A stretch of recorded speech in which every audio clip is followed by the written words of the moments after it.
Eh bien, mesdames, messieurs, bonjour. Nous sommes très heureux de vous accueillir pour ce webinaire Développer le pouvoir d'agir des communautés, l'expérience de Saint-Louis au Sénégal. Et nous avons le très grand honneur d'accueillir Abdour Ali Modj. Le webinaire va commencer dans quelques minutes. J'aimerais en profiter pour vous partager quelques informations. Je les répéterai à de nombreuses reprises, donc pas de souci, vous les entendrez.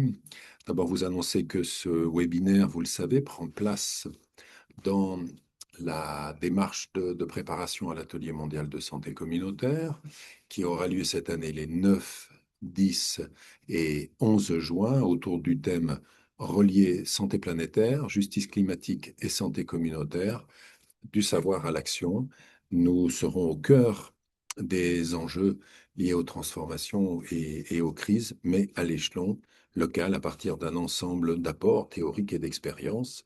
J'aimerais aussi, parce que je pense que nombreux d'entre vous seront intéressés, vous inviter au webinaire du 29 avril à 15 heures heure de Paris, 16 heures heure de Dakar, autour de la promotion de la santé, pratique sociale et partage des savoirs. Un ouvrage collectif a été publié par les équipes de la chaire UNESCO Éducation et Santé chez l'Harmattan. Et nous aurons le plaisir d'accueillir 6 des intervenants qui ont rédigé des chapitres dans cet ouvrage. Et c'est Madame la professeure Louise Potvin qui jouera le rôle de discutante ce jour-là. Donc de très belles perspectives, des activités, des animations extrêmement intéressantes. Nous allons donc attendre quelques instants avant le lancement du webinaire, centré sur les dynamiques portées à Saint-Louis au Sénégal. Le webinaire aura donc pour intervenant M. Abdour Ali Modj. Il sera animé par Jean-Christophe Azorin, qui est professeur associé à la chaire UNESCO Éducation et Santé, et deux discutants interviendront. Madame Julie Sacou, qui est professeure de santé publique à l'université Félix Houphouët-Boigny à Abidjan, et Monsieur Éric Breton, qui est professeur de promotion de la santé à l'École des hautes études en santé publique. Quelques minutes encore d'attente, mesdames, messieurs. Vous êtes déjà nombreux. Bienvenue à tous, bienvenue à toutes. Nous allons commencer dans quelques minutes ce webinaire de la chaire UNESCO Éducation et Santé qui reçoit Monsieur Abdour Ali Modj en charge d'une présentation sur les dynamiques de santé communautaire à Saint-Louis du Sénégal. Nous nous retrouvons dans quelques instants. N'hésitez pas à utiliser la chatbot de façon à pouvoir poser des questions, faire vos remarques, saluer comme vient de le faire notre collègue dans la chatbot, et aussi également utiliser le petit onglet Q et R, questions et réponses, pour poser vos questions à l'intervenant, poser vos questions aux deux discutants. Nous commençons, mesdames, messieurs, dans quelques minutes ce webinaire centré sur le développement du pouvoir d'agir des communautés à partir de l'expérience de Saint-Louis au Sénégal.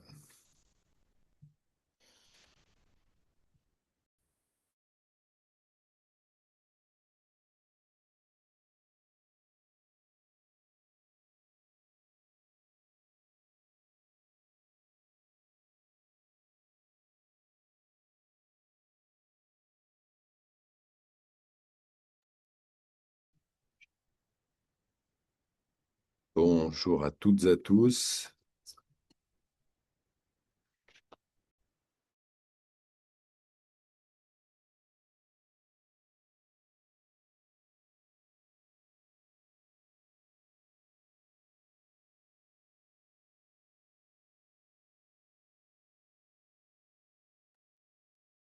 Chers toutes, chers tous, bonjour, bienvenue dans ce webinaire qui participe de la préparation de l'atelier mondial de santé communautaire qui aura lieu au mois de juin. Bienvenue à tous. Vous le savez, aujourd'hui, nous recevons Monsieur Abdour Ali Modj qui interviendra sur les enjeux de santé communautaire à partir de son expérience tout à fait opérationnelle à Saint-Louis du Sénégal. Quelques minutes encore d'attente pour permettre Bonjour à tous.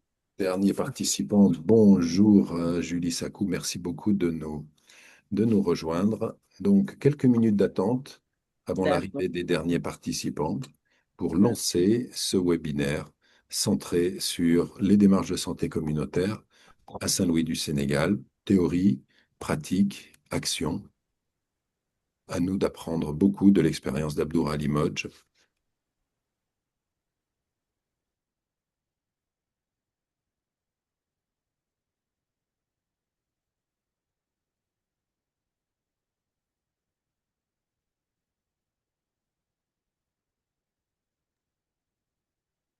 Bienvenue à chacune, chacun, aux uns, aux autres, au fur et à mesure de votre arrivée. Vous êtes bien connectés au webinaire de la chaire Éducation et Santé, développer le pouvoir d'agir des communautés à partir de l'expérience de Saint-Louis au Sénégal. Nous allons démarrer dans quelques minutes. J'en profite pour vous partager quelques interventions, quelques informations et vous invite à prendre vos agendas pour vérifier que vous avez bien, mesdames, messieurs, noté les dates du 9, 10 et 11 juin pour l'Atelier mondial de santé communautaire, la sixième édition de l'Atelier mondial de santé communautaire, dont la thématique est ainsi formulée: relier santé planétaire, justice climatique et santé communautaire du savoir à l'action. L'enjeu, vous l'avez compris, c'est de penser les enjeux de transformation écologique dans une perspective de justice climatique, mais de manière très opérationnelle, très concrète, dans la vraie vie des gens à l'échelon communautaire. Notez bien ces dates du 9, 10 et 11 juin. Vous êtes bienvenus à l'atelier de santé communautaire. Notez également, si vous le souhaitez, un webinaire très intéressant qui aura lieu simplement dans quelques semaines, le 29 avril à 15 heures. 29 avril à 15 heures. On va vous remettre toutes ces dates dans la chatbot. L'annonce de la date de l'atelier de santé communautaire et du webinaire intitulé La promotion de la santé pratique sociale et partage des savoirs, qui est basé sur la publication d'un ouvrage aux éditions de l'Harmattan. Six des auteurs, donc Madame Rosalie Diop de l'Université Charenta Diop de Dakar, Monsieur Curie de l'Université Clermont-Auvergne, Monsieur Damus de l'Université d'État d'Haïti, Monsieur Yanakon de l'Université Mercatorum de Rome, Madame Kanden Kammo de l'Université Yaoundé 2 et Madame Vandorn de l'Université de Liège qui interviendront, et avec comme discutante Madame Potvin qui est professeure titulaire à l'Université de Montréal. Et tout cela, c'est le 29 avril à 15 heures. Une excellente présentation qui, à mon sens, peut probablement permettre à chacun, chacune de mieux situer ce que sont aujourd'hui les pratiques de promotion de la santé. Nous allons démarrer dans quelques minutes. Bienvenue à toutes et à tous. Quelques instants, le temps de l'arrivée du dernier intervenant, et nous allons pouvoir commencer.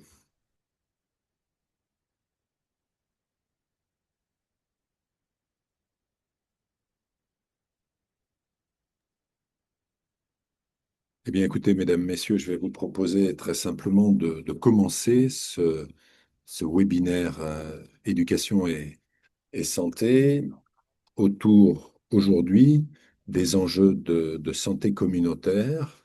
Et nous avons la chance et l'honneur d'accueillir Monsieur Abdour Ali Modj. Beaucoup d'entre vous le connaissent déjà. C'est un acteur clé de la chaire UNESCO Éducation et Santé depuis de nombreuses années.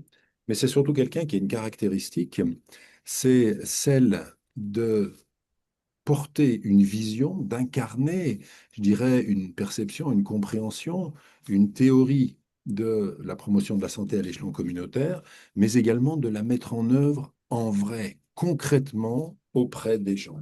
Et c'est une très grande chance pour nous d'avoir un acteur qui est capable de tenir les deux bouts, c'est-à-dire la compréhension théorique, c'est quelqu'un qui a appris la santé publique à l'université de Bombay, qui est un des grands centres de santé publique ouest-africain et même mondial, et qui est capable de porter, du fait de son leadership et de son esprit d'initiative, des dynamiques qui sont extrêmement solides. J'aimerais, avant de passer la parole à Jean-Christophe Azorin, qui animera cet atelier, souligner un élément extrêmement important, chers amis. Très souvent, nous sommes amenés, dès lors qu'il est question de santé communautaire, à évaluer l'impact sanitaire de ce que nous faisons. Parfois, c'est l'impact sanitaire et l'impact social qui est également mis en avant. Mais le travail d'Abdur Ali Mojj a l'originalité de tenir ensemble ce que nous essayons de faire à la chaire UNESCO, c'est-à-dire l'impact sanitaire, social et économique de ces dynamiques. Il n'y a pas de soutenabilité sans une pensée de la dimension économique des dispositifs qui sont portés par les différents acteurs. Eh bien, nous nous réjouissons à l'avance d'écouter Monsieur Motsch, d'écouter nos deux discutants, Madame Julie Sacou de l'Université Félix Houphouët-Boigny d'Abidjan, Monsieur Éric Breton de l'École des hautes études en santé publique à Rennes, et tout cela orchestré de main de maître par Jean-Christophe Azorin, qui est professeur associé à la chaire UNESCO Éducation et Santé, à qui je passe la parole avec le plus grand plaisir. Cher Jean-Christophe, à toi d'introduire, de lancer ce travail. Merci beaucoup et bienvenue à toutes et tous. Nous sommes heureux de vous retrouver une nouvelle fois pour ces webinaires de la chaire UNESCO Éducation et Santé. Merci beaucoup Didier pour cette présentation, cette introduction très riche en informations, mais aussi en réflexion. Bonjour à toutes et tous. Nous sommes vraiment enchantés de vous avoir autour de nous aujourd'hui pour parler de Kani Mbotch, pour parler d'action communautaire et de santé. Alors, il faut bien se dire que si on veut parler d'action communautaire et de santé, il faut bien comprendre que la santé, ça se construit là où les gens vivent, là où ils mangent, là où ils travaillent, là où ils élèvent leurs enfants, là où ils accouchent, et comment ils organisent dans leur communauté, comment ils s'organisent dans leur communauté et avec leur environnement proche.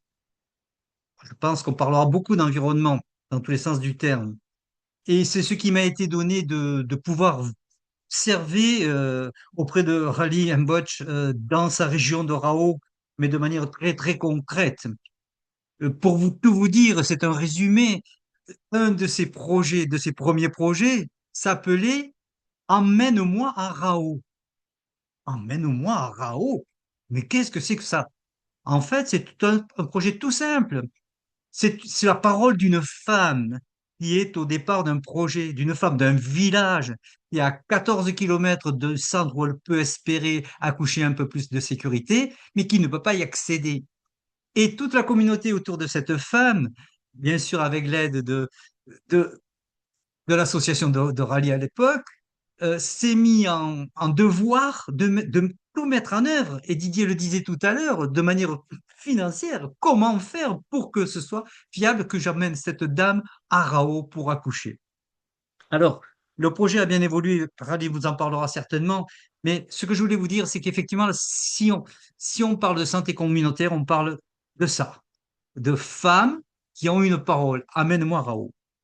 Alors, les villages, les quartiers, les associations, les familles, les collectivités, tous les acteurs de santé ne sont pas seulement des destinataires des politiques extérieures. Euh, ils sont de véritables acteurs en première ligne. Ils sont au front. Et au front, la santé communautaire est une question d'engagement et de pouvoir agir. Pouvoir agir. C'est-à-dire, cela ne se décrète pas. Cela consiste à reconnaître d'abord et à renforcer la capacité de chacun et à tous les âges à s'organiser, à décider, à proposer des solutions, à protéger ses ressources et à construire des modes de vie plus résilients et au plus près des préoccupations de chacun. Cela relève de l'intelligence collective parce que très souvent, on dit il faut penser global et agir local. Moi, j'ai envie de renverser la chose. Il faut penser local. C'est là que ça se pense, les choses. Et cette intelligence collective doit venir en réponse, et parfois en amont, des conditions de vie, d'accès aux soins précaires, mais aussi à tout autres enjeux économiques, écologiques, comme notamment le réchauffement climatique et son cortège de conséquences néfastes, qui pourtant nous oblige à être intelligents, à trouver des solutions pour y répondre. Et parfois être préfigurateur, ici et là-bas, pour ailleurs.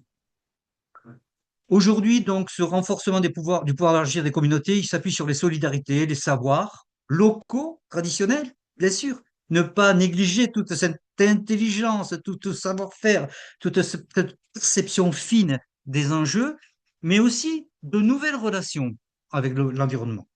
C'est-à-dire qu'il va falloir concilier les deux. Les jeunes, notamment, portent des aspirations fortes. Ils veulent vivre mieux. Il y avait une chanson de Ferrat à l'époque. Les filles veulent aller danser, se sentir utiles, contribuer à leur société, ici et maintenant, plutôt que de vivre le mirage de la pirogue. Mais ils ne sont pas les seuls à porter ces rêves. Les parents, les aînés, les femmes, les hommes, les leaders religieux ou traditionnels, les associations locales, tout le monde a un rôle essentiel à jouer. En pensant local, écologique et communautaire, ils font le choix de partir de ce qui existe déjà. On ne va pas réinventer la poudre et on ne va pas non plus espérer que ça tombe du ciel. Non, qu'est-ce qu'on a? Comment on va faire avec ce que l'on a? De valoriser les pratiques, parce que bien souvent, beaucoup de savoirs, de bonnes connaissances, de pratiques ont été oubliées et les initiatives, à partir de là, vont partir de leur territoire. Alors, pour finir, et là je vais retrouver le professeur Jourdan, ces territoires révèlent des entrepreneurs. N'ayons pas peur des mots. Des entrepreneurs économiques, vertueux, vertueux, engagés à leur côté pour proposer de l'innovation et des solutions durables. Kali Mboch est de cela. Il va nous présenter ce qu'il a pu mettre concrètement en place dans le secteur de Rao, au nord du Sénégal, près de la ville de Saint-Louis, et pas uniquement, hein, puisque ça diffuse, ça diffuse. Et comme le disait le professeur Jourdan, à la suite de son exposé, Julie Sacou et Éric Breton, nous réfléchirons ensemble. J'espère, nous attendons beaucoup de questions de votre part pour réfléchir à nos actions pour que ce soit davantage coproductrices et co-responsables de santé, d'environnement qui nous entourent. Alors, bon webinaire à tous et à parole à Dorali, notre invité. Votre micro, Abdorali. Merci beaucoup, mon cher Jean-Christophe Azorin, pour cette belle introduction.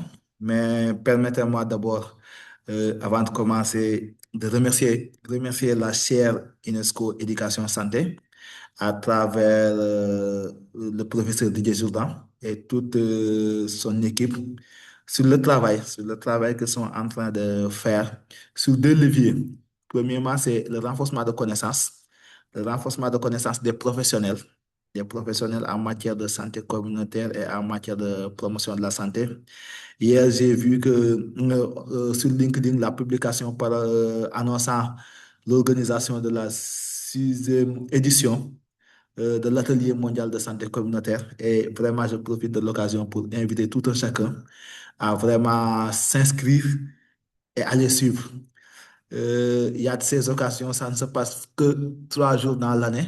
Et l'atelier mondial de santé communautaire en fait partie parce que c'est là où vous verrez de véritables discussions entre professionnels, entre universitaires, entre étudiants.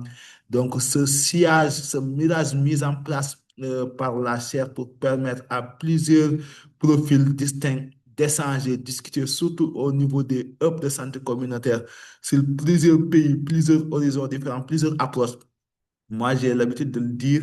C'est vrai qu'au niveau de chaque pays, il y a des documents politiques, normatifs et stratégiques en santé communautaire. La chaire n'est pas un pays, mais la chaire transcende les pays. La chaire permet aux gens de confronter les réalités au sein des différents pays et qu'au sein de ce atelier mondial de santé communautaire, lors des discussions au niveau des hubs, vous verrez là vraiment des ateliers de production de connaissances et d'informations en matière de santé communautaire et promotion de la santé au niveau de ces pays. Donc, rien que cela, remercier la chaire pour toute l'organisation et toute cette masse critique de personnes qui sont en train de former et de renforcer leurs connaissances et leurs compétences en matière de santé communautaire et promotion de la santé. Remercier aussi vraiment les collègues de la chaire. Comme Didier l'a dit, je suis membre de la chaire à travers Julie, Sakou, Eric Breton et tous qui contribuent vraiment au rayonnement de la chaire UNESCO Éducation Santé. C'est pour moi l'honneur et un plaisir de venir aujourd'hui au niveau de la chaire, apprendre davantage, mais partager en apprenant davantage avec les communautés. Parce que je suis toujours en éternel apprentissage. C'est ce que je dis souvent à mes étudiants à l'université, à mes collaborateurs, mais aussi avec les communautés avec lesquelles j'interagis tous les jours. Jean-Christophe l'a dit. Donc, l'expérience de Saint-Louis, peut-être que le mot est flatteur, mais l'expérience de Saint-Louis est une contribution de la santé communautaire au niveau mondial. Pourquoi une contribution de la santé communautaire? C'est bien de le souligner. Moi, comme l'a dit le professeur Didier Jourdan, je suis titulaire d'une licence et d'un master en santé communautaire à l'Université de Bambay et je viens d'être admis à une école doctorale à l'Université Alioune Diop de Bambay pour faire encore ma thèse en santé communautaire. Après mes études, j'ai fait 10 ans de travail terrain. Euh, et ce que je dis souvent, la définition d'un problème, c'est l'écart entre l'état constaté et l'état souhaité. Quand je sortais de l'université avec un master, avec beaucoup de connaissances académiques, et la réalité que j'ai trouvée sur le terrain, je me suis dit que là, vraiment, il y a un problème. Il y a un problème parce que ce que j'ai appris à l'université et les conditions que j'ai trouvées sur le terrain ne me permettaient pas de mettre en œuvre les connaissances. Mais quand même, quand j'ai fréquenté beaucoup de la pyramide au niveau basique jusqu'au niveau stratégique au sein des ministères, entre réunions, entre des professionnels, discussions avec les partenaires et tout cela, la première question qui me vient toujours à l'esprit, on parle à la place des communautés. Est-ce qu'on a un mandat? Parfois, quand on est élu maire ou député, certes, on a le mandat de sa communauté, mais quand on est un professionnel de santé, est-ce qu'on a le mandat qu'il faut pour prendre la décision ou parler à la place des communautés? Je taquine souvent mes collaborateurs pour leur dire que je connais les coins huppés de l'ensemble des hôtels les plus feutrés, les plus jolis au Sénégal et partout dans le monde, parce que je me suis retrouvé là-bas pour débattre des questions de santé communautaire. Mais avec les gens que j'ai eu la chance de rencontrer, la quasi-totalité n'ont jamais eu la chance d'être sur le terrain au niveau opérationnel. Donc, du coup, ceux qui conçoivent ou ceux qui discutent ou ceux qui, bon, après certains me diront qu'ils ont déjà fait le terrain, ils ont fait les études, mais de manière transversale, souvent, les décisions ou les préoccupations qu'on prenne en compte ne répondent pas aux besoins de nos communautés locales. Et moi, c'est de cette euh, euh, perspective que en 2017, j'ai eu la chance. Moi, pour moi, c'est une chance parce que quand j'ai quitté le ministère de la Santé où j'occupais les fonctions de conseiller en santé communautaire au sein de la cellule de santé communautaire, j'ai voulu vraiment faire de l'agriculture. De l'agriculture. C'est pour cela que je me suis mis dans de l'entrepreneuriat et j'ai eu la chance de croiser une organisation qui s'appelle la Fondation Sanofi Espoir qui œuvrent dans le domaine du médicament. Et dans une discussion, ils me disent qu'ils ont investi pendant 10 ans, accompagné plusieurs projets, mais l'impact réel souhaité, eux, ils ne l'ont pas encore trouvé. Et là, ils étaient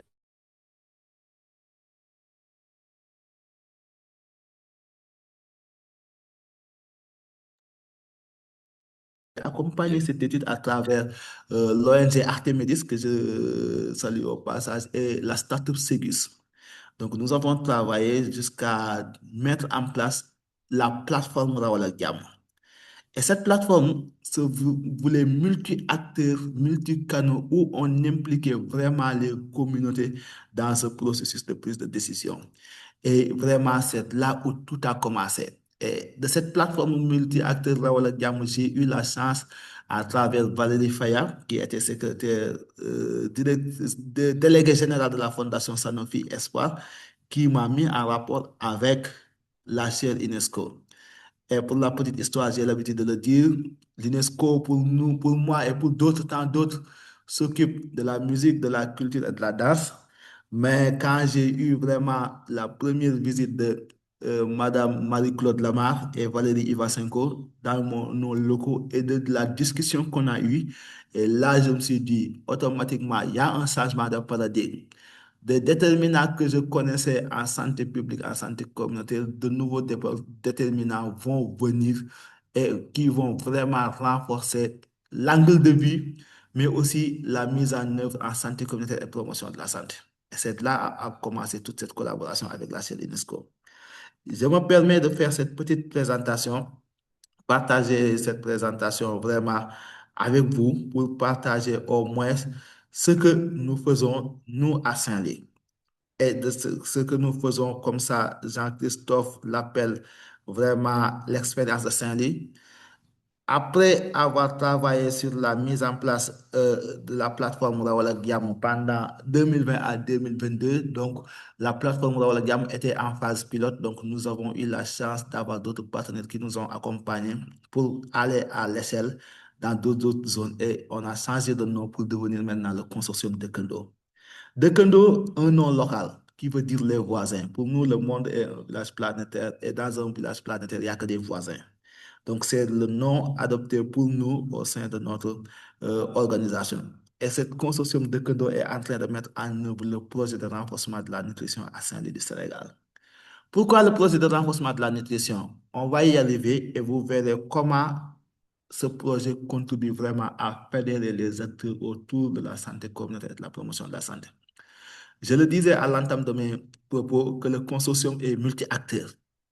Et multi-acteur veut dire vraiment, comme je l'ai dit, à l'image de l'atelier mondial de la santé communautaire, où un étudiant peut côtoyer un professeur, échanger, discuter, donner son point de vue. De cette même manière, nous sommes en train de le tester au niveau local, où l'élu local, le maire ou son adjoint ou son représentant de la santé puisse s'asseoir au même titre que l'acteur communautaire, que le prestataire de service, ICP, sage-femme, le chef de village, les membres de la communauté pour ensemble discuter, échanger, construire et créer quelque chose. Et c'est de là que nous avons, nous, développé l'approche co-création.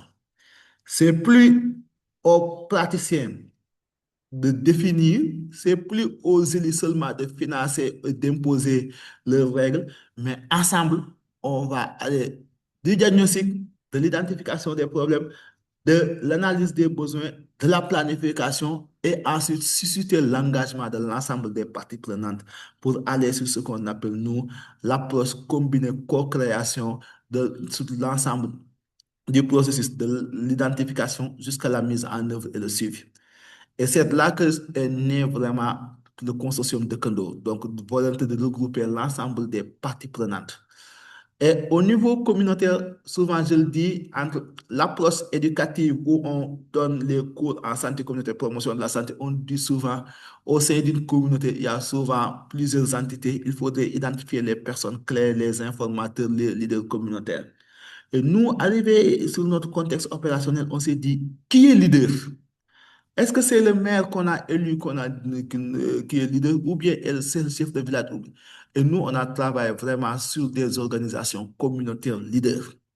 Et au sein de chaque village, au sein de chaque quartier, on a travaillé sur la mise en place des associations villageoises d'épargne et de crédit en milieu rural et en milieu urbain aussi, on maintient le même nom. Mais ce sont des associations qui parfois regroupent entre en moyenne 30 à 40 femmes avec un bureau exécutif, mais qui parvient à gérer l'ensemble des questions qui touchent leur localité. Je me souviens encore du mot du directeur général de la santé qui me dit, mais Khalid, pourquoi les femmes? Je lui dis qu'au moins, je suis sûr sur deux ou trois points. Quand la femme est engagée, c'est toute la famille qui est engagée. Quand la femme prend l'initiative, vraiment, elle y met tous les intérêts et tout son engagement. Maintenant, quand la femme prend aussi vraiment l'intérêt de participer sur quelque chose, elle engage toute sa communauté. Donc, c'est là que nous, on a pris comme premier déterminant en matière de nos activités l'autonomisation et la responsabilisation des femmes. Donc, au sein du consortium de Kendo, donc, nous travaillons en grande majorité avec des organisations de femmes et ce qui nous a permis d'avoir la pérennisation de nos interventions, mais ce qui nous a permis aussi d'avoir les résultats que nous avons déjà engagés jusqu'à présent. Et vraiment, c'est de cette manière qu'au niveau de chaque village, on a installé des associations villageoises d'épargne et de crédit. Et ces associations vraiment ont décidé de se lier et de liguer leurs forces en mettant en place des fédérations. Maintenant, actuellement, sur tout Saint-Louis, nous avons des fédérations d'associations villageoises d'épargne et de crédit. Et ces fédérations constituent pour nous les organes de gouvernance. Et que ces fédérations, les présidents d'AVEC se réunissent tous les mois pour discuter de l'ensemble des questions qui touchent l'éducation de leurs enfants, qui touchent la santé, qui touchent l'entrepreneuriat, qui touchent le développement local, qui touchent beaucoup de questions qui traversent la communauté. Et c'est réglé, décidé et orienté par ces femmes. Donc, au niveau de Dekendo, notre stratégie d'intervention, c'est vraiment de travailler sur le développement d'activités génératrices de revenus. J'ai l'habitude de le dire, parmi les critères ou les déterminants de la santé en matière de promotion de la santé, la pauvreté y joue un grand rôle. Et en matière de pauvreté, tant qu'on ne parvient pas à assurer la disponibilité des ressources, ça veut dire qu'on maintient la communauté sous perfusion. Ça veut dire que c'est des dons, c'est vraiment, mais on ne parvient pas à amener la communauté à aller vers l'étape de développement. Et c'est pour cela que nous misons vraiment sur les communautés avec l'autonomisation de la femme pour faire vraiment des activités génératrices de revenus. Ce que nous visons, c'est que quand la femme a des ressources, ça veut dire que son enfant va à l'école, quand la femme a des ressources, son mari est bien portant. Quand la femme a des ressources, ça veut dire que tout ce système sanitaire vraiment retrouve sa cible perdue. Quand la femme a des ressources, les enfants sont bien vaccinés. Donc, c'est pour cela que nous travaillons vraiment sur l'autonomisation de la femme. Et vraiment, nous finançons ces femmes de développer des activités génératrices de revenus. Puisque 80% de notre zone d'intervention est en milieu rural, ces femmes s'activent donc sur tout ce qui est agriculture et élevage. Et quand on est dans l'agriculture, l'élevage et la production horticole, forcément, on impacte sur la nutrition au sein des ménages, mais aussi au sein des enfants. Donc, d'où notre projet de renforcement de la nutrition à Saint-Louis du Sénégal. Donc, ces femmes eux-mêmes ont conçu leur propre projet de nutrition. Maintenant, nous avons développé un modèle centré sur la co-création. Et comme vous le voyez sur ces images, où nous accompagnons financièrement les femmes à développer toute activité génératrice de revenus qui peut impacter sur la nutrition. Vous voyez la femme avec ses chèvres que nous avons accompagnées. Au départ, on a donné 2 chèvres. Maintenant, elle a son troupeau de chèvres. Et chaque vendredi, c'est le marché hebdomadaire, le Louma. Cette femme peut aller au niveau du marché pour vendre ses chèvres. Et donc, du coup, cette femme peut payer et la scolarité des enfants, cette femme peut payer vraiment tout ce qui est en charge avec la dépense quotidienne, cette femme peut payer aussi tout ce qui constitue les frais sanitaires. En face, vous avez la femme actuellement en train de chercher ses crevettes au niveau du fleuve de Gagnol parce que elle fait tout ce qui est transformation de produits halieutiques. Donc, cette femme n'a plus besoin d'attendre que son mari lui donne la dépense quotidienne. Cette femme n'a plus besoin d'attendre que son mari paye la scolarité de ses enfants. Cette femme n'a plus besoin d'attendre que son mari paye le ticket de consultation pour aller faire sa consultation prénatale ou postnatale. Du coup, quand on a développé ce pouvoir d'empowerment des femmes, quand on a donné aux femmes ce modèle qui leur permet de travailler sur l'autonomisation financière et la prise de décision, automatiquement le niveau d'engagement est mesurable au niveau de la communauté. Et c'est ce qui nous permet vraiment de dire que le PRN2S, c'est le projet de renforcement de la nutrition à Saint-Louis, donc vise vraiment 2 volets. Le premier volet, c'est tout ce qui est renforcer la disponibilité des produits et intrants au niveau des sites d'intervention, au niveau poste de santé, sites de prise en charge, où vraiment ce sont les communautés elles-mêmes que nous formons dans des séances de fabrication de céréales locales, dans des séances de fabrication de produits d'hygiène. C'est eux-mêmes qui apprennent. Et en apprenant, ils vont produire et mettre à la disposition des structures sanitaires. Du coup, c'est le premier niveau de participation communautaire. Auparavant, on disait que la participation communautaire, c'est dévolue à la communauté avec les comités de santé où les populations peuvent acheter des tickets, les maires peuvent donner des subventions, mais ici, les communautés contribuent à travers leurs efforts. À travers leurs efforts, le projet met en place les intrants et les communautés produisent tout ce qui est farine enrichie pour lutter contre la malnutrition, tout ce qui est produit d'hygiène pour prendre en charge leurs enfants et ils le mettent gratuitement à la disposition du poste de santé. Maintenant, après avoir produit, ils ont appris et acquis des connaissances. Et c'est pour ça que je dis que la chaire est venue à son œuvre parce qu'il a permis de voir beaucoup plus grand en investissant sur la production, les communautés aussi ont appris des connaissances. Maintenant, après leur production qu'ils ont mis à la disposition des postes de santé, ces femmes aussi peuvent prendre leurs expériences et travailler pour leur propre compte. Et c'est de cette même manière que nous leur dotons souvent de financement pour cette femme en photo, vous voyez, avec son bébé, et en train de prendre son lot de poussins. 150%, 200% qu'elle va élever pendant 45 jours, ça ne lui prend pas énormément de temps et qu'elle puisse vendre. Donc, ça lui tourne autour au moins de 1 000 € tous les 45 jours. Au moins, ça permet d'avoir une activité génératrice de revenus, de prendre en charge correctement les besoins de ses enfants, ses propres besoins et au moins aider sa famille.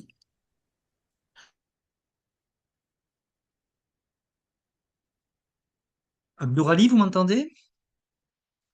Il vous reste quelques minutes, 2, 3 minutes.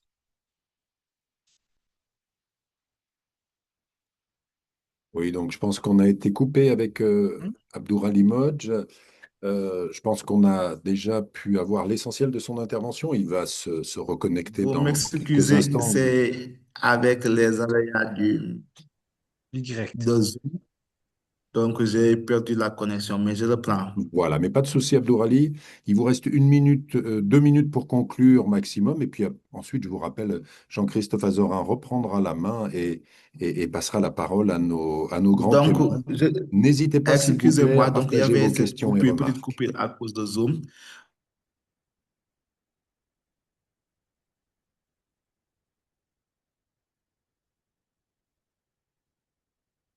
Bien, peut-être en attendant que Abdourali se reconnecte, ben, d'abord, saluer tous les entrants.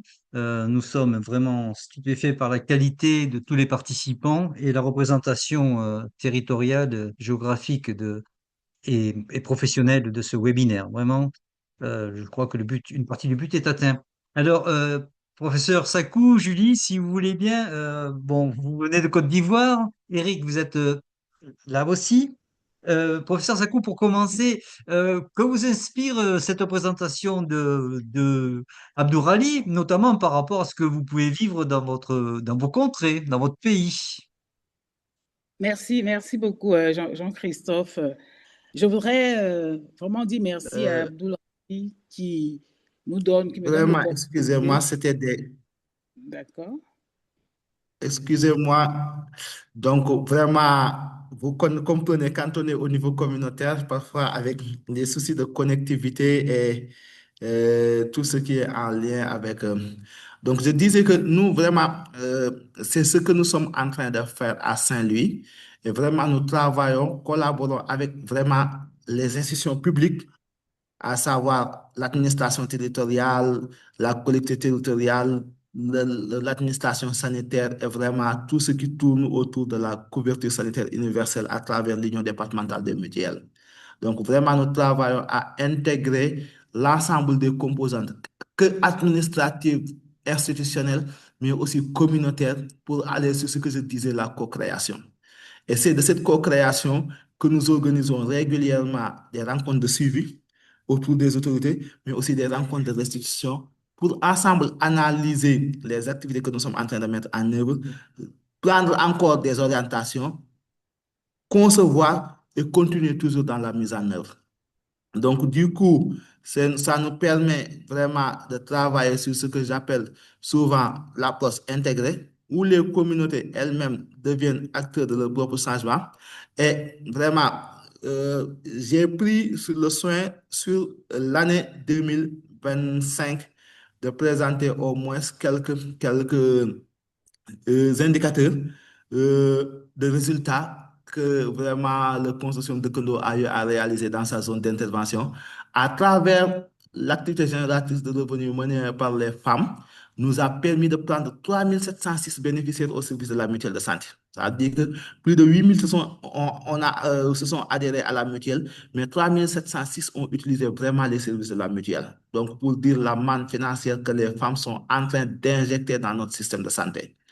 2150 enfants ont bénéficié vraiment de l'activité de suivi promotion de la croissance avec 184 enfants membres, donc malnutrition et guillemets. Et ces 184 enfants membres, 170 ont bénéficié vraiment de soutien alimentaire parce que les communautés elles-mêmes ont conçu leur propre soutien alimentaire. C'est vrai que parfois, il y a UNICEF, il y a les autres qui font du plein pinup qu'ils mettent à la disposition du système de santé pour accompagner les enfants membres. Mais dans d'autres cas, vraiment, les communautés elles-mêmes prennent en charge leurs propres enfants membres. Et sur les actes génératrices de revenus dont je parlais tout à l'heure, les femmes, dans le fonds de crédit de revenus, les femmes ont accompagné 4 854 membres des femmes sur des activités initiatives entrepreneuriales. Donc, ces femmes ont pris des crédits au niveau de leur caisse d'AVEC, mettre en place des projets, qu'il s'agisse d'aviculture, qu'il s'agisse d'agriculture, réaliser leur activité et rembourser le crédit. Hier, je le disais dans une réunion, depuis 2020 à aujourd'hui, je n'ai jamais mis les pieds au niveau du commissariat pour demander quelconque recouvrement parce que les propres mécanismes de gestion mis en place au niveau communautaire ont permis de garantir la traçabilité des fonds.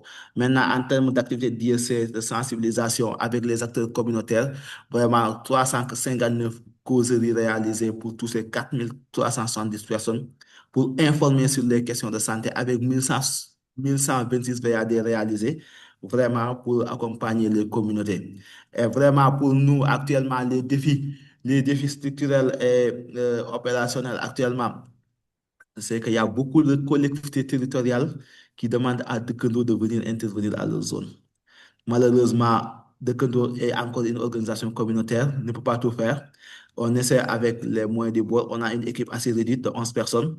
Donc, vraiment, on y avance doucement, mais quand même, sûrement, au moins là où nous sommes, que nous puissions faire de l'impact. Maintenant, sur le défi opérationnel, c'est vraiment augmenté parce qu'il y a des zones sur lesquelles on n'a pas encore de site SPC d'AVEC, comme je dis, c'est les autorités administratives, les autorités de santé qui demandent souvent comment faire pour convaincre encore nos partenaires d'aller dans ces zones. Mais comme solution, vraiment, nous y travaillons. Nous travaillons vraiment avec les collectivités territoriales, le district sanitaire pour offrir davantage à ces communautés vraiment la réponse appropriée pour qu'eux aussi qu'ils puissent être les voisins, les dekendos de ce que nous sommes en train de faire. Donc, vraiment, en termes de Abdourali, présentation, il va falloir voilà conclure. l'économie, Il faut conclure, mon cher voilà Abdourali. voilà l'économie de ce que nous faisons à Saint-Louis, comme l'a dit Jean-Christophe. Tout ne peut pas être dit. Il y a tellement de bonnes choses, je ne sais pas qu'est-ce qu'il faut dire. Au moins, on a pris un centième de ce que nous faisons pour le présenter et partager avec vous. Et j'inviterai vraiment ceux qui ont la possibilité de venir à Saint-Louis nous rendre visite. Ceux qui sont en ligne, nous sommes présents sur les réseaux sociaux à travers Facebook, TikTok, YouTube et à travers mon compte LinkedIn où on partage régulièrement les activités. Merci beaucoup, mon cher Jean-Christophe. Merci. Merci Abdourali. Et donc, nous redonnons immédiatement la parole à Julie. Mais vraiment, c'était passionnant. On t'écouterait pendant des heures. C'est sûr, Ju- c'est sûr. Julie, c'est à Euh, vous. me- merci Jean-Christophe. Je suis très honorée de participer à ce webinaire aux côtés d'éminences grises de la santé publique et de la santé communautaire. Professeur Didier Jourdan, j'ai lu cet ouvrage, Eric également, Jean-Christophe, et je voudrais vraiment dire tout l'honneur que Abdul Khalil me fait de m'inviter, on va dire, à cet atelier. Alors, nous nous sommes vus à un des ateliers justement de santé publique communautaire au niveau mondial et nous étions dans les mêmes groupes de travail. Et puis après, on a pu mettre en place un grand groupe au niveau africain pour parler de santé communautaire. Et avec tout ce qu'il fait, je pense que c'est lui qui doit prendre la tête de ce groupe au niveau africain. Alors, ce que Abdul Khalil a dit, ce que ça m'envoie comme réflexion, c'est que c'est un excellent interprète. Alors, il est excellent interprète des concepts de santé publique. Quand on parle de santé et de promotion de la santé, il a les 5 grandes stratégies et quand on voit les activités qu'il mène, mais ce sont ces stratégies-là qu'il met en œuvre. Alors, il traduit le renforcement des compétences, le renforcement des compétences communautaires, même le travail sur l'environnement et la réorientation des services de santé qui n'attendent plus que les personnes viennent, mais c'est la population elle-même qui décide donc de partir parce qu'elle comprend l'intérêt des problèmes de la santé. Ne parlons pas des objectifs de développement durable. Plusieurs de ces objectifs sont en train d'être atteints par le travail qu'il est en train de faire. Et je voudrais vraiment le féliciter pour ce qu'il fait. Tout à l'heure, professeur Didier Jourdan parlait de la dimension économique qui est prise en compte parce qu'effectivement, l'argent, c'est le nerf de la guerre, on le veut ou pas, l'argent, c'est le nerf de la guerre. Et ce qui est intéressant, c'est qu'il a pu montrer à ces populations-là, et notamment aux femmes, je voudrais vraiment le féliciter. Peut-être que c'est un des plus grands féministes parmi nous aujourd'hui. Vraiment. Pour tout ce, justement parce qu'il a mis en valeur le travail des femmes. On a quelquefois l'habitude de dire qu'en Afrique, les femmes, elles sont laissées pour compte, elles sont derrière les maris. Et voilà ce qu'il a démontré. Quand la femme a le pouvoir, qu'on lui donne le pouvoir, elle est capable de faire des choses extraordinaires.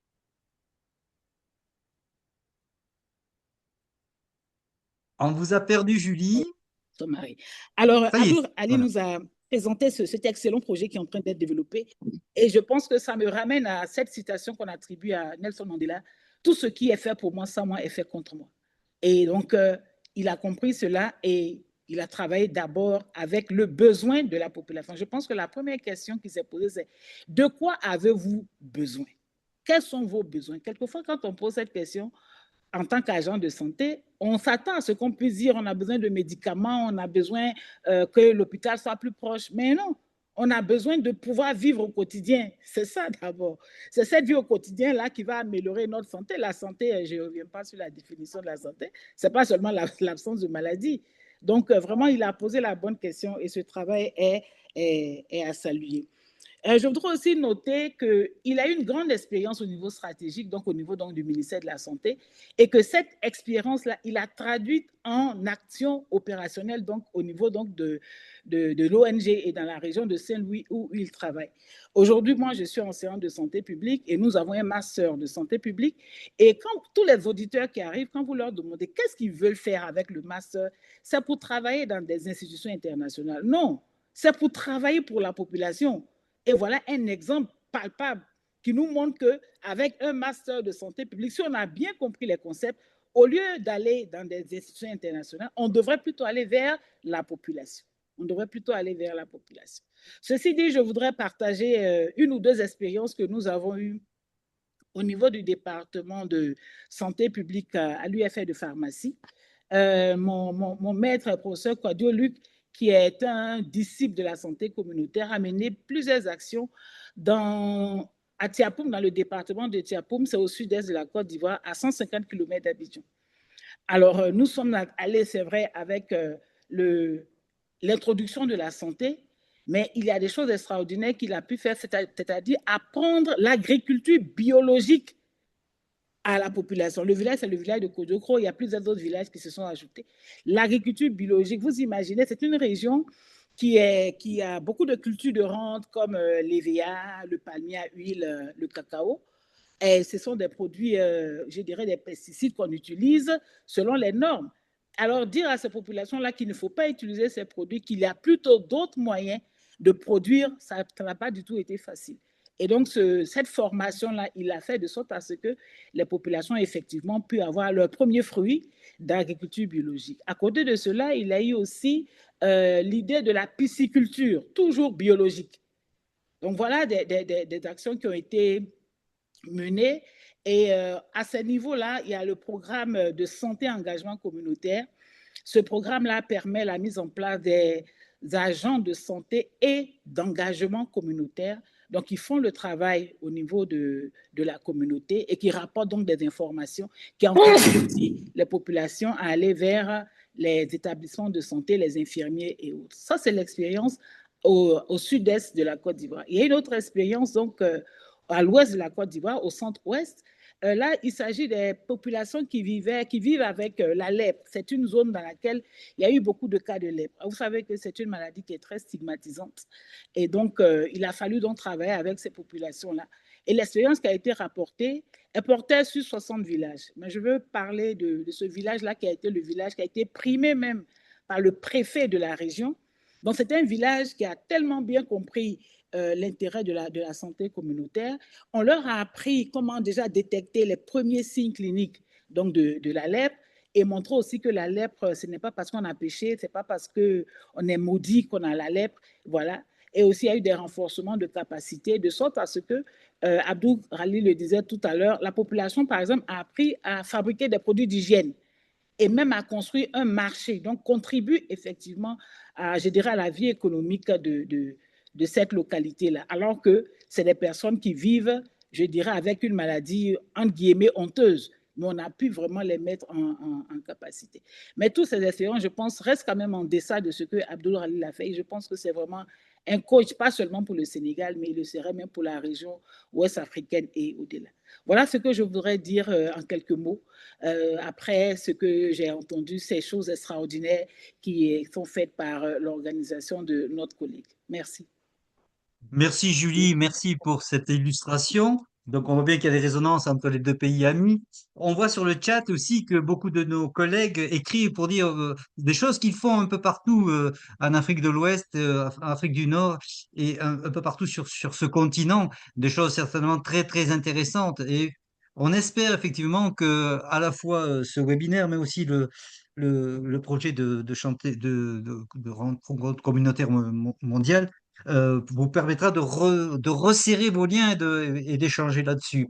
Alors, Eric Breton nous a rejoint, c'est merveilleux. Euh, c'est parce que je crois qu'il a un œil neuf, c'est le naïf, c'est l'enfant il vient de sortir de l'œuf, et je crois qu'il est assez ébaubi par tout ce qu'il entend. Et professeur, j'aurais bien aimé vous demander ce que vous, qui êtes un chercheur, quelqu'un qui portait un regard un petit peu aiguisé sur les pratiques, les enjeux, mais aussi les concepts, qu'est-ce que vous pensez de tout ce que vous avez entendu? Est-ce que on peut faire résonner le terrain et le reste? Ben, en fait, oui, absolument. Donc, merci Jean-Christophe et merci à toutes et toutes pour l'organisation de ce webinaire. Effectivement, ben, moi, je suis chercheur, mais je suis un allié. Je suis clairement un allié parce que je reconnais très bien dans l'expérience d'Abdou Khalil vraiment les ingrédients essentiels de la santé communautaire. Donc, c'est pas étonnant que ça fonctionne. Ça fonctionne jamais, hein, ça fonctionne, mais évidemment, il y a des difficultés et tout ça. Et c'est certainement s'il y a une recette, ben, ce serait cette recette-là. Et cette recette-là, en fait, elle est quoi? Donc, moi, ce que je me questionne, c'est l'ADN de la santé communautaire. Et l'ADN, ben, en fait, la santé communautaire, elle a deux buts. Hein, vous me direz si vous êtes d'accord ou pas. Mais essentiellement, c'est améliorer l'équité. Hein, c'est le travail de la santé communautaire. C'est pour la justice sociale. Et l'autre chose, c'est la résilience. C'est d'aider les communautés, effectivement, à être mieux outillées à travers l'empowerment, hein, mieux outillés pour faire face aux difficultés hein, quotidiennes ou même parfois extraordinaires. Donc, moi, je suis en France, mais je suis canadien et il y a eu, il y a 2-3 ans, le rapport de l'Agence de santé publique du Canada qui disait à quel point la promotion de la santé était importante pour faire face aux crises naturelles, aux événements hein, importants, des événements qui peuvent menacer la santé de la population. Donc, c'est de dire que le local, à quel point il est important. Et les outils de la santé communautaire, on les voit bien dans la présentation, hein, puis un peu aussi dans ce que Julie a souligné.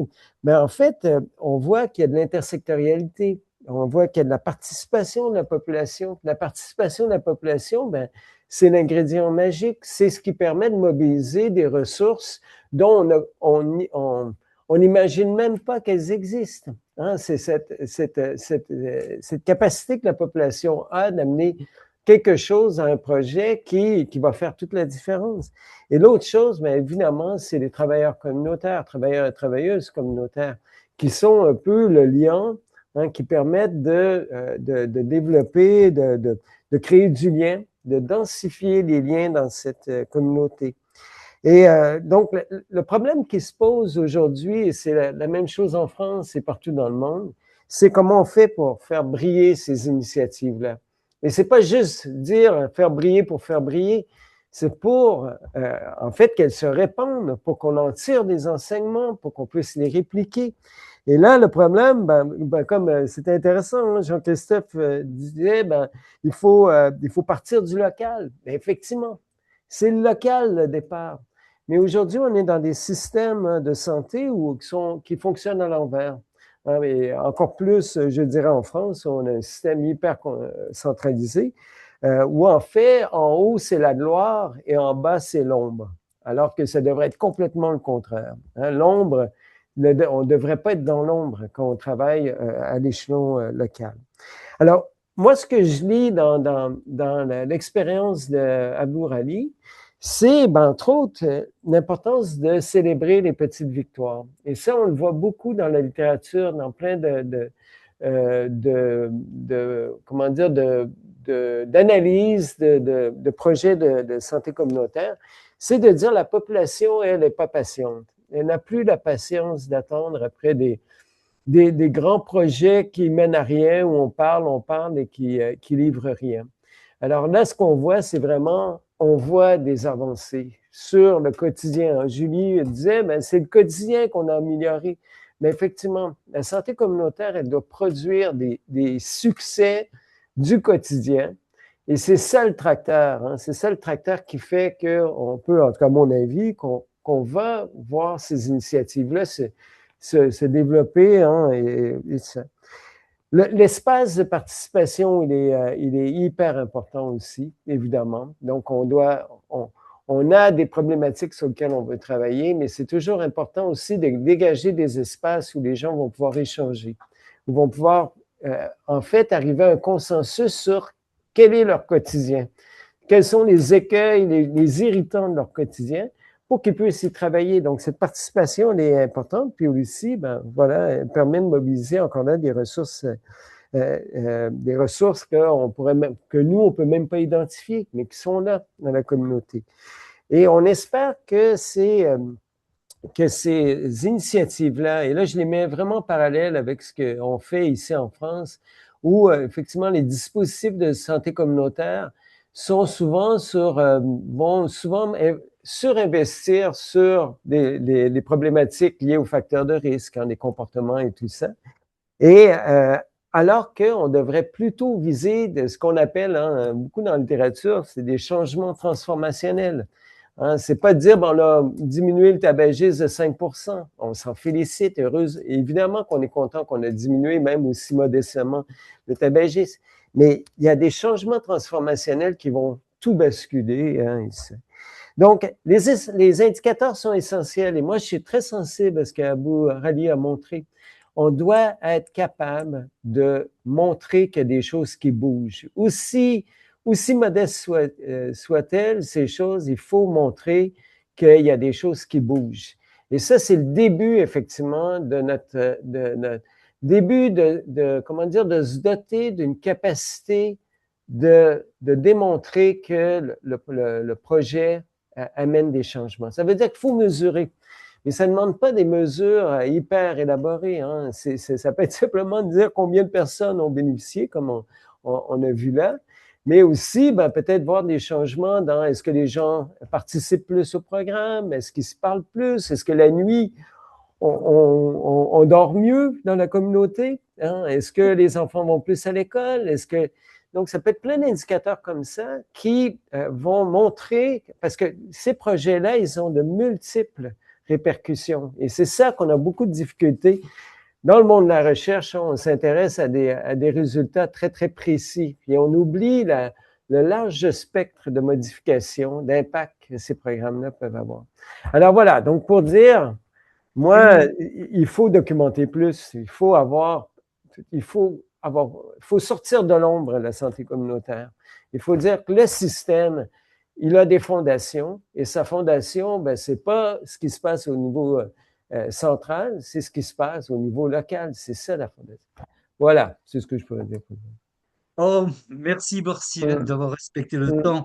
c'est tellement riche tout ce qui a été dit depuis le début que je ne sais comment on va pouvoir résoudre cette équation. Mm. Alors, beaucoup de questions sont passées sur le chat, notamment autour de la question du One Health, notamment au niveau de la question de la pérennisation, notamment au niveau de la question de trouver une échelle critique, parce qu'on voit bien qu'une expérience comme ce qui se fait dans le quartier de Saint-Louis, bon, est-ce que à plus grande échelle, est-ce qu'au bout d'un moment on va pas être débordé, etc. Voilà. Donc c'est toutes ces questions-là qui se posent, qu'il faudra certainement résoudre pour garder le sens, mais aussi l'efficacité.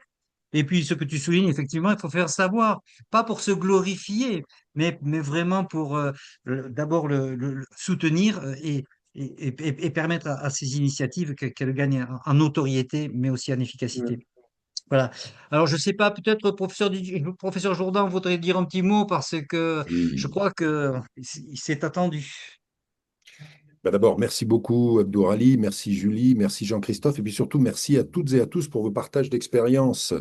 Un peu partout, il y a des questions qui étaient évidemment extrêmement importantes et qu'on va aborder dans l'atelier de santé communautaire autour de la place des femmes. Et vous verrez, il y a un commentaire, si vous regardez dans les questions, en disant, mais comment est-ce qu'on équilibre l'implication des femmes et des hommes? On a toutes ces questions autour de l'aspect environnemental, de la soutenabilité. Tous ces éléments renvoient au travail d'Abdourali Modj et encore une fois, nous sommes extrêmement honorés qu'il ait accepté de participer. Des publications vont émerger sur ce travail. Nous les partagerons via les canaux de la chaire UNESCO de façon à ce que chacun, chacune puisse en bénéficier. Je vous rappelle que le webinaire a été enregistré, que vous retrouverez tous les éléments, tous les documents. Abdourali Modj a déjà produit de nombreux éléments qui pourront être partagés les pages web qui concernent les webinaires. Le site internet cherunesco-es.org est une plateforme sur laquelle vous trouverez de nombreux éléments permettant de partager. Vous pourrez contacter Monsieur Abdourali Modj ainsi que le professeur Sakou et le professeur Breton ou le professeur Azorin. C'est vraiment une famille, c'est une équipe, c'est ensemble qu'on essaie de porter, de Mm. faire avancer la santé communautaire.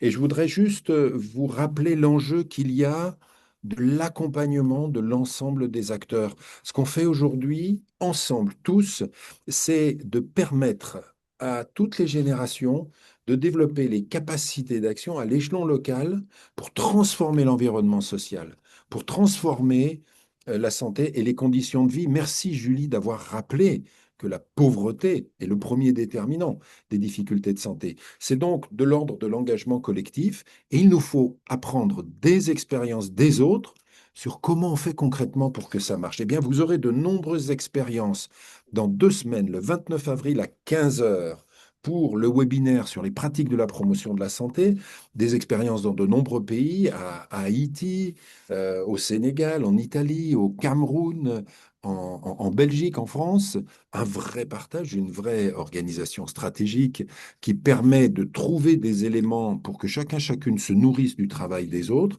Et puis, bien sûr, l'atelier de santé communautaire, inviter les jeunes, les moins jeunes que vous connaissez, les étudiants à participer. L'an dernier, c'était 2000 inscrits. Nous ne savons pas combien nous serons cette année, mais articuler les enjeux de justice climatique avec le travail que l'on fait au quotidien, en vrai avec les populations, c'est un élément qui est tout à fait décisif. Donc vraiment, merci beaucoup à toutes et à tous. N'hésitez pas à vous inscrire sur le site de la chaire, à partager vos idées dans les outils de communication. Merci à nos intervenants, merci à Jean-Christophe, merci à Valérie Ivasenko, et puis surtout, merci à Abdourali Modj, qui est un de nos maîtres en la matière. Je vous souhaite à toutes et à tous une bonne fin d'après-midi. Merci beaucoup. Au revoir.